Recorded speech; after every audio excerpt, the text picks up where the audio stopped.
قرآن کے گن بہت گاتا ہے، قرآن کے قصیدے بہت پڑھتا ہے، قرآن کے فضائل بہت پڑھتا ہے، قرآن کے مناقب بہت پڑھتا ہے، ہر جگہ پر قرآن ہی کا حوالہ دیتا ہے اور قرآن ہی کی دعا ہی دیتا ہے اور قرآن ہی کو اپنا سرمایہ ایمان سمجھتا ہے اور اعلان بھی کرتا ہے۔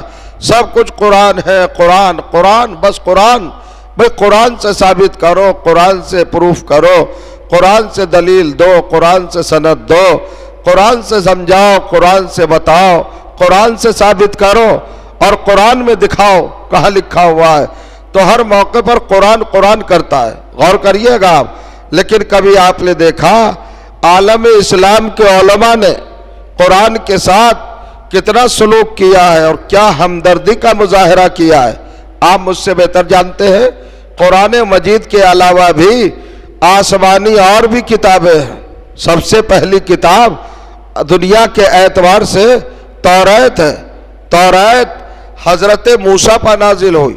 حضرت موسیٰ کا پیریڈ ہمارے پیغمبر سے 2500 سال پہلے کا ہے۔ غور کریے گا، 25 سینچری پہلے حضرت موسیٰ تھے، ان پر ایک کتاب نازل ہوئی، اس کتاب کا نام ہے تورات۔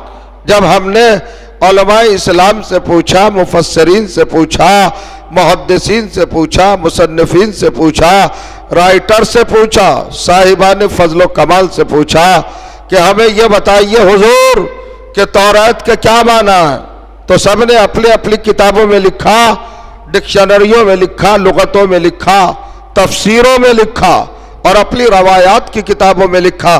ذرا غور کرنے کی بات ہے، فکر کرنے کی بات ہے، بہت سینسیٹیو سبجیکٹ ہے، ذرا اس کو دیکھیے گا۔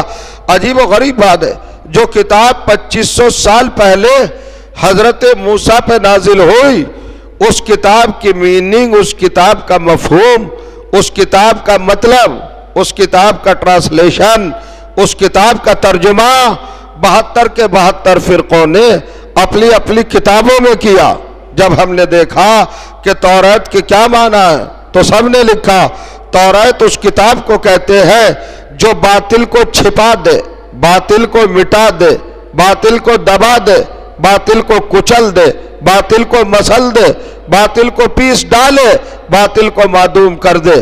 سب نے لکھا اور اپنے ایمان کا جز جانا، اپنے مذہب کا حصہ جانا، اپنے عقیدے کا پارٹ جانا، سب نے لکھا توریت کے معنی باطل کو مٹانے والا۔ توجہ چاہ رہا ہوں، حالانکہ توریت سے ہمارا عملی رشتہ نہیں ہے، ہمارا رشتہ توریت سے احکام کا رشتہ نہیں ہے، اوامر کا رشتہ نہیں ہے، ہمارا ایکٹیویٹیز والا رشتہ توریت سے نہیں ہے، اس لیے کہ توریت منسوخ ہو چکی، ویلیڈیٹی اس کی ختم ہو چکی، اس کا ہماری زندگی میں کوئی اثر نہیں ہے۔ بس اتنا عقیدہ رکھنا ہے کہ توریت اللہ کی ایک کتاب ہے جو حضرت موسیٰ پر نازل ہوئی۔ ہمیں یہ نہیں کہنا ہے، ہمیں یہ نہیں بتانا ہے آپ کو کہ جو توریت کہتا چلا جائے اسے مانتے بھی چلے جاؤ۔ تو مسلمانوں کا رشتہ براہ راست توریت سے عمل کا نہیں ہے، مگر کتنا اہتمام کیا اس کے معنی لکھنے میں، سب نے معنی بتائے۔ اس کے بعد ایک کتاب نازل ہوئی حضرت داؤد پر جس کا نام ہے زبور۔ یہ حضور سے 1500 سال پہلے نازل ہوئی، 15 سینچری پہلے، اس کا نام زبور ہے۔ مگر جائیے مسلمانوں کی کتابیں دیکھیے، سائے ستہ دیکھیے، روایات کی کتابیں دیکھیے، احادیث کی کتابیں دیکھیے، تاریخ کی کتابیں دیکھیے، مناقب کی کتابیں دیکھیے، اور جتنی بھی کتابیں لکھی گئی ہیں سب میں زبور کے معنی بیان کیے کہ زبور کی جمع ہے، اور زبور کا مطلب ہے مضبوطی، استحکام، اسٹرانگ، سالڈ ہونا، بہت مستحکم ہونا۔ یعنی اس کتاب کو زبور کہتے ہیں جس کے احکام مضبوط ہو، جس کے اوامر مضبوط ہو، جس کے آرڈرز مضبوط ہو۔ تو جناب داؤد پر یہ نازل ہوئی کتاب، اس کا بھی ہم سے کوئی عمل کا رشتہ نہیں ہے، یہ ہماری زندگی میں ہم تحرک پیدا نہیں کرے گی، ایکٹیویٹی پیدا نہیں کرے گی، کوئی حرکت، کوئی سپیڈ نہیں پیدا کرے گی۔ بس اس کو ہمیں کاؤنٹ کرنا ہے کہ اللہ کی 4 کتابیں ہیں، پہلی توریت، دوسری زبور، زبور کے معنی بھی لکھے۔ اب جب حضور کے آنے سے 500 سال پہلے ایک کتاب اور نازل ہوئی جس کا نام انجیل ہے، یہ حضرت عیسیٰ پہ نازل ہوئی 500 سال پہلے۔ انجیل کا مطلب لکھا، معنی لکھے، ڈیفینیشن لکھی، میننگ لکھی، مفہوم لکھا، ترجمہ لکھا، ٹرانسلیشن لکھا مسلمانوں نے کہ انجیل کا مطلب ہے، انجیل کہتے ہیں فرشتے کو، اللہ کی وہ بات جو فرشتے کے ذریعے حضرت عیسیٰ تک پہنچی، جب اس کو جمع کیا گیا، کریکشن کیا گیا اور اس کو جب کتابی شکل دی گئی تو اس کا نام انجیل ہوا۔ غور کریے گا، وہاں مسلمانوں 2500 سال پہلے جو کتاب نازل ہوئی اس کے معنی تم نے بتا دیے کہ توریت کا مطلب ہے باطل کو مٹا دینے والی کتاب۔ آپ کے نبی سے 15 سال پہلے جو کتاب نازل ہوئی اس کا مطلب آپ نے بتا دیا کہ زبور کا مطلب ہے جس کے احکام مضبوط ہو۔ حضور کے آنے سے 500 سال پہلے جو کتاب انجیل نازل ہوئی حضرت عیسیٰ پر، اس کا مطلب تم نے بتایا کہ فرشتوں کے ذریعے جو اللہ نے اپنے نبی سے گفتگو کی اس کے مجموعے کا نام انجیل ہے۔ لیکن میں سب کتابیں دیکھ کے تھک گیا مسلمانوں کی، قرآن کے معنی کسی نے نہیں بتائے۔ توجہ چاہ رہا، ذرا غور کریے گا، صلوات پڑھے محمد و آل محمد پر، فکر کریے گا ذرا۔ آپ یاد رکھیں گے جس منزل پر، جس مرحلے پر اور جس عنوان سے میں گفتگو آپ کے ذہنوں تک پہنچانا چاہتا ہوں، توریت سے ہمارا کوئی قریبی رشتہ نہیں ہے، انجیل سے ہمارا کوئی قریبی رشتہ نہیں ہے، زبور سے ہمارا کوئی قریبی رشتہ نہیں ہے، نہ ہمارے اعمال میں ان کا کوئی انوالومنٹ، نہ ہمارے عقیدے میں، نہ ہمارے ایکٹیویٹیز میں، نہ ہمارے مذہب میں، نہ ہماری رفتار میں۔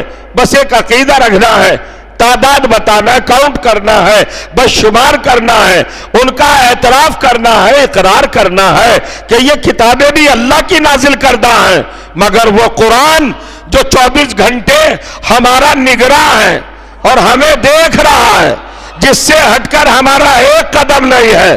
ہمارا مرنا قرآن کے مطابق، ہمارا جینا قرآن کے مطابق، ہماری نماز قرآن کو دیکھ کر، ہمارا روزہ قرآن کو دیکھ کر، ہمارا حج قرآن کو دیکھ کر، ہماری زکوٰۃ قرآن کو دیکھ کر، ہماری تسبیح قرآن کو دیکھ کر، ہماری تحلیل قرآن کو دیکھ کر، ہماری تمجید قرآن کو دیکھ کر، ہماری تقدیس قرآن کو دیکھ کر، ہماری اذان قرآن کو دیکھ کر، ہماری اقامت قرآن کو دیکھ کر، ہمارا سجدہ قرآن کو دیکھ کر، ہمارا رکوع قرآن کو دیکھ کر، ہماری شادی قرآن کو دیکھ کر، ہمارے بیاہ قرآن کو دیکھ کر، ہمارا نکاح قرآن کو دیکھ کر، ہمارے یہاں طلاق قرآن کو دیکھ کر، ہر کام قرآن کو دیکھ کر ہے نا، تو جو 24 گھنٹے ہمارے عمل کا ساتھی ہے، ہمارے سانس کا ساتھی ہے، اے مسلمانوں تم نے اس کو اپنی کتابوں میں سمجھانے کی کوشش کیوں نہیں کی کہ قرآن کا مطلب کیا ہے، قرآن کا معنی کیا ہے، قرآن کی میننگ کیا ہے؟ توریت کے معنی تو بتا دیے، باطل کو مٹانے والی کتاب، زبور کے معنی تو بتا دیے،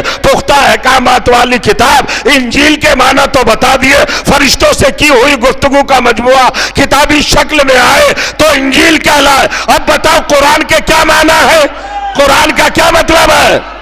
کیوں یہ جان بوجھ کر سازش رچی گئی؟ توجہ دارا، قرآن کے معنی اس لیے نہیں بتایا کہ قرآن کے محافظوں کا پتہ چل جاتا۔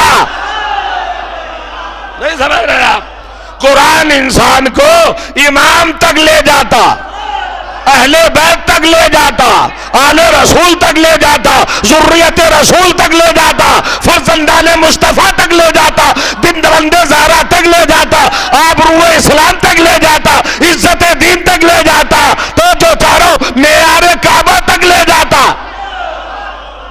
اگر قرآن کے معنی بتا دیتے، قرآن کی میننگ بتا دیتے، قرآن کی ڈیفینیشن، قرآن کا مفہوم اور قرآن کا ترجمہ، غور کریے آپ، یہ سازش ہے، یہ غفلت ہے، یہ حرکت ہے، یا یہ خباثت ہے، یا قلبی نجاست ہے، یا شجروں کی یہ گندگی ہے، یا یہ نسلوں کی بربادی ہے، یا یہ حسب نسب کی خرابی ہے؟ صلوات پڑھیے نا محمد و آل محمد پر۔ دیکھئے گا، ملاحظہ فرما رہے ہیں آپ، عجیب و غریب فکر ہے صاحب۔ آپ بھی سوچئے، تھنکی کیجئے، ذرا فکر کیجئے کیا کوئی ایک لمحہ ہمارا قرآن سے الگ ہے؟ آپ قرآن سے جدا ہو کر یا قرآن سے اپنا رشتہ منقطع کر کے ریلیشن توڑ کر آپ زندہ رہ سکتے ہیں؟ تو 24 گھنٹے قرآن ہمارا ساتھی، ہمارے اوپر کنٹرولر، متصرف. لیکن مسلمان نے سب کتابوں کے معنی لکھے، قرآن کے معنی نہیں لکھے. لیکن وہ نہیں جانتے تھے کہ قرآن اپنا مطلب خود بتا دے گا. غور کریے گا. اب یہ پوچھو مسلمانوں سے کہ یہ قرآن، اس کا نام قرآن کس نے رکھا؟ کیا صحابہ نے رکھا؟ کیا خلفاء نے رکھا؟ یا علماء نے رکھا؟ یہ نازل ہو گیا اور اس کا کریکشن کیا گیا، جمع کیا گیا اور اس کو چھاپا گیا اور اس کو بائنڈنگ کیا گیا ایک کتاب کی شکل میں. اس کو سامنے رکھ کر اس پر اسٹمپ لگا دیا کہ یہ قرآن ہے. بہت توجہ چاہ رہا ہوں، میں بتانا چاہ رہا ہوں وہ راز کہ قرآن کے معنی کیوں نہیں بتائے. ملاحظہ کریے گا. اب ذرا سی منزل دیکھ لیجئے. تو قرآن کا قرآن نام کسی انسان نے نہیں رکھا. پڑھیے، ریفرنس دیکھیے، سورہ یوسف قرآن مجید کا 12واں سورہ آیت نمبر 2 ارشاد ہوا بسم اللہ الرحمن الرحیم انا انزلناہ قرآنا عربیا لعلکم تعقلون. ہم نے قرآن کو نازل ہی قرآن کیا ہے. یعنی یہ لوح محفوظ سے، اللہ کے دربار سے، اللہ کی سرکار سے، اللہ کے گھر سے، اللہ کی جناب سے، من جانب خدا خانہ پروردگار سے قرآن ہی آیا ہے. یہاں آ کے قرآن نہیں ہوا. اس کا نام کسی نے نہیں رکھا. توجہ جا رہا ہوں، کسی نے اس کا نام نہیں رکھا، اللہ ہی نے اس کا نام رکھا ہے. توجہ چاہ رہا ہوں. وہ کہہ رہا انا انزلنا ہو، بیدار ہے نا، جاگ رہا ہے نا. بے شک ہم نے اس کو قرآن ہی نازل کیا ہے. یعنی یہ وہیں سے قرآن آیا ہے، اس کا نام پہلے ہی سے قرآن ہے. تو سمجھ میں آ گئی بات. ادھر ہی سے قرآن آیا ہے. زمین پر آ کے قرآن نہیں بنا، رمضان میں آ کے قرآن نہیں بنا، پیغمبر کے سینے پر نازل ہو کر قرآن نہیں بنا. آیا ہی قرآن ہے، پہلے ہی سے قرآن تھا. تو قرآن کا مطلب بتاؤ کیا ہے؟ قرآن کہتے کس کو ہے؟ تو اگر ڈکشنری سے بتاؤ، لغت سے بتاؤ، اپنی نیت سے بتاؤ، اپنے ارادے سے بتاؤ تو شاید اختلاف ہو جائے، ہم نہیں مانیں گے. تو چلو قرآن ہی سے پوچھتے ہیں. قرآن کے معنی ذرا سا آپ کو بیدار ہونا پڑے گا. سورہ بنی اسرائیل 17واں سورہ 17 نمبر اور اس کی آیت نمبر 78 ارشاد ہوا اقم الصلاۃ لدلوک الشمس الی غسق اللیل وقرآن الفجر ان قرآن الفجر کان مشہودا. ہمارے پیغمبر، ہمارے حبیب، نماز برپا کرو، نماز قائم کرو. کب نماز قائم کرو؟ جب سورج ڈھل جائے تب نماز قائم کرو. عجیب بات ہے، لدلوک الشمس. بیدار ہے نا، جاگ رہے ہیں نا. آپ کو پکڑ پکڑ کے سوالات کیے جاتے ہیں نا، پوچھا جاتا ہے. اب ذرا سا سمجھئے اللہ نے کیا کہا قرآن میں، صاف صاف لکھا ہے، چیلنج کر رہا ہوں میں منبر سے. اللہ تعالیٰ نے کیا کہا؟ اپنے حبیب سے گفتگو کر رہا ہے اور نماز کے تعلق سے گفتگو کر رہا ہے. جس نماز کا بڑا درد ہے لوگوں کو،